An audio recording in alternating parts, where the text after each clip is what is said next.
Pak Ansy, sebetulnya bagaimana point of view Anda atau pengamatan Anda terhadap upaya dari Presiden Jokowi selama menjabat begitu ya, sebagai presiden dalam mengurangi ketergantungan impor pangan? Silakan Pak Ansy.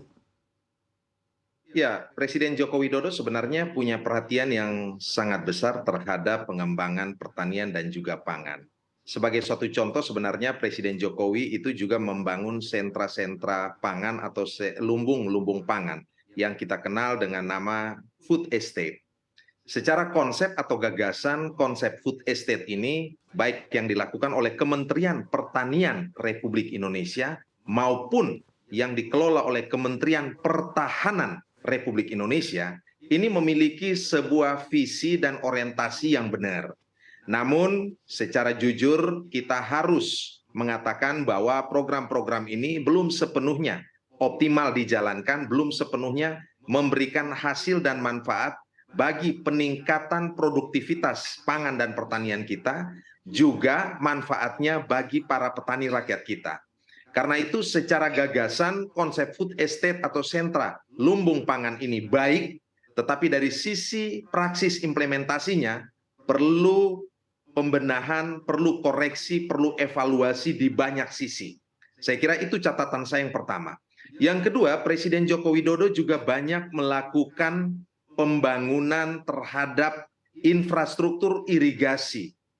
Presiden Jokowi menggelontorkan sejumlah triliunan rupiah untuk membangun banyak bendungan.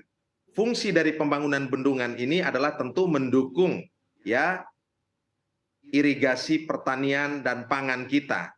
Jadi bendungan juga embung-embung melakukan rehabilitasi jaringan irigasi pada jaringan irigasi sekunder dan tersier itu sudah dilakukan oleh Presiden Joko Widodo. Jadi banyak embung-embung kita yang telah berusia tua ya menghadapi persoalan sedimentasi dan itu banyak juga dilakukan pengerukan dan pengerjaan ini dilakukan oleh Kementerian PUPR. Sementara juga Kementerian Pertanian punya peran untuk membangun irigasi tersier. Jadi ada bendungan besar, ada embung-embung dan juga kemudian ada irigasi tersier. Ini fungsinya untuk menjembatani, mendukung proses produksi pada pangan dan pertanian. Yang ketiga, kita tahu Presiden Joko Widodo juga memberikan perhatian kepada pengembangan pembangunan infrastruktur jalan. Fungsinya adalah membangun konektivitas, sehingga mobilitas komoditas pertanian itu mudah berpindah, mudah didistribusikan dari satu tempat ke tempat yang lain. Nah, tiga contoh ini saja ini bisa menjadi indikasi yang sangat kuat bahwa Presiden Joko Widodo memiliki perhatian pada pengembangan pangan dan pertanian. Tetapi hari ini Bram, kita perlu upaya atau effort yang lebih cepat, lebih akseleratif dan lebih revolusioner dan progresif. Mengingat hari ini dunia itu mengalami 3P. Perang, pandemi, dan perubahan iklim. Karena 3P ini membuat banyak negara di dunia seperti kata Presiden Jokowi dalam pidatonya itu melakukan politik autarkis, menahan produk-produk pangan mereka untuk diekspor ke negara lain. Dalam konteks itu tidak ada pilihan bagi negara kita untuk meningkatkan produktivitas dalam negeri. Ini juga tujuannya untuk melakukan pemangkasan terhadap ketergantungan pada komoditi asing sekaligus mendorong substitusi impor kita.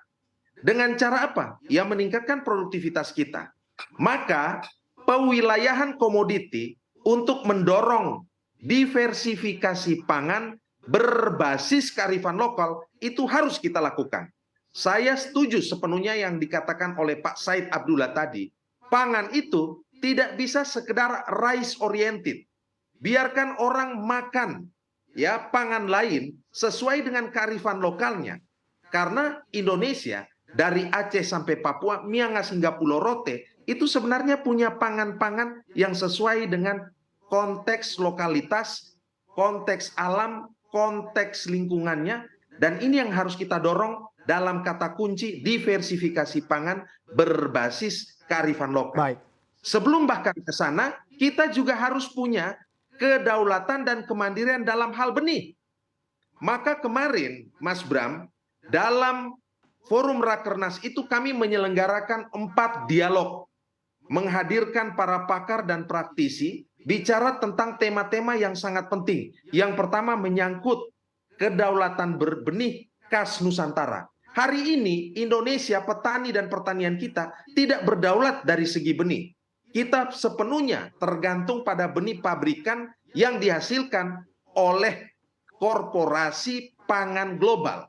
Yang kedua, kita bicara tentang kedaulatan benih berbasis kearifan lokal. Tujuannya adalah kita ingin agar tidak ada lagi politik penyeragaman pangan yang orientasinya bicara pada pangan itu seolah-olah sekedar beras. Kita harus munculkan pangan-pangan lokal kita. Baik. Yang ketiga, kita bicara tentang pentingnya regenerasi petani kita. Hari ini petani kita itu rata-rata tingkat pendidikannya, mohon maaf, rendah. Yang kedua, usianya sudah sangat sepuh. Kita butuh percepatan regenerasi. Yang keempat, kita bicara tentang pengintegrasian knowledge, ya, bicara tentang inovasi dan riset dalam bidang pertanian. Dan yang kelima, itu kita bicara tentang bagaimana peran penyuluh. Suluh, kata Ibu Mega, itu sebagai penunjuk arah, Baik. sebagai obor yang menuntun pertanian kita, sekaligus kita berorientasi kepada kesejahteraan petani kita. Ini 5 tema yang menjadi fokus pembicaraan PDI Perjuangan yang diharapkan nanti pada saat Mas Ganjar Pranowo menjadi Baik. Presiden Republik Indonesia, ini akan dikerjakan secara serius.